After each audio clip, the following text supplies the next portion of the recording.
President Trump's ongoing attacks on law enforcement and the intelligence community has escalated. Yeah, tonight the president continues to push his claim that the FBI planted a spy in his 2016 presidential campaign. KCON9 political reporter Bryan has been following this and has more details tonight, and also reaction as well. That's right. And as you indicated, the president is actually escalating the charges a little bit tonight with the rhetoric, that is. Despite the fact he's offered no evidence, President Trump continues to double down on his charge that his campaign was spied on for political motives. Today, he even made reference to the spying being carried out by what he called a criminal deep state, a sinister reference to be sure. And critics say he is intentionally trying to undermine the country's respect for faith in our law enforcement institutions. President Trump again today called the Russia investigation a witch hunt carried out by a, quote, criminal deep state. And yet just hours later, his newly appointed Secretary of State conceded no such deep state exists. I don't believe there's a deep state at the State Department. You formerly served as CIA director. Do you believe your colleagues at the CIA are part of the criminal deep state? You know, this term deep state's been thrown around. I'd say this, the employees that worked for me at the CIA nearly uniformly were aimed at achieving the president's objectives and America's objectives. In fact, the president's alarming charge that the intelligence and law enforcement agencies are out to get him has been contradicted by the heads of each of those agencies, all appointed by President Trump and confirmed by a GOP-led Senate. If any of them had any problems with this investigation, they would have said something. They clearly didn't have any problems with this confidential source. So again, the president is trying to smear the Department of Justice and the FBI, and that is harming our nation. Nonetheless, President Trump continues to make the allegations. There's never been anything like it in the history of our country. Beyond his ongoing public attacks on the nation's intelligence community, the president has dismissed those agencies' assessments of some of the most critical national security issues.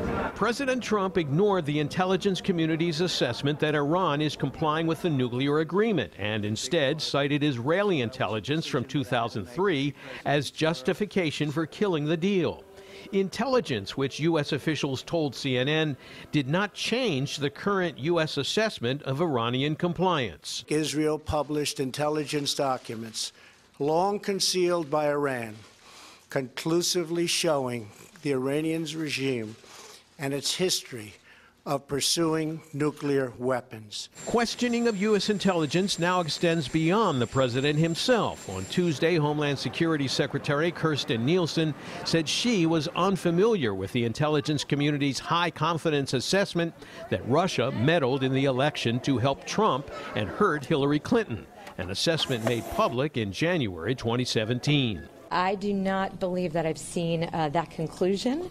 What I do is that the specific intent was to help President Trump win. I'm not aware of that. The former director of national intelligence, James Clapper, warns that the president's latest allegation of spies inside his campaign is especially damaging. Politicizing what is a legitimate activity on the part, and an important one on the part of the FBI. They use informants and have strict rules and protocols under this. In a late development Wednesday, the White House and Justice Department have agreed to hold a classified briefing on information related to the spy allegations and the Russia investigation with a bipartisan group of congressional leaders, which California Senator Dianne Feinstein described in an interview with us from Washington. I see most of the intelligence, and the way we have always been briefed is with the leadership, which is the House Speaker and the chairs and rankings of the committee. They call it the Gang of Eight. If you're going to share something with the Congress, to do it without partisan intent with the Gang of Eight. Well, Senator Feinstein was right. As she indicated, the bipartisan group known as the Gang of Eight will be briefed after Memorial Day by the Justice Department and law enforcement and intelligence officials about the outside informant who spoke to members of the Trump campaign. But in the meantime, 2 House Republicans will still be briefed tomorrow with no Democrats present. Jeff, Lena, back to you.